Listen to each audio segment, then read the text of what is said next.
Guys, nandito kami ngayon sa Tesco. Kukolekta na naman kami ng mga mai-expired na.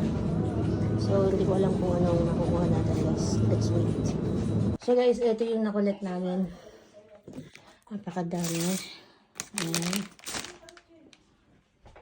Ayan, mga ready-made na sandwich. Nagka-pit-pit lang kasi, guys. Binit-bit lang namin. Tapos, ayan pa. Tapos, maraming cinnamon. Tapos, ang daming bread pala. Sorry, guys. Tiger bread. Ayan. Nagwalis ka na, Jade? Ayan, sobrang dami. Siguro mga 15, guys. Yan. So, ayan.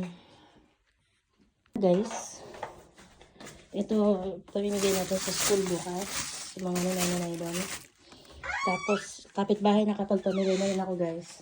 So, ito, niluto na rin nila Ate Maxine yung pizza na nakuha nila. Ayan.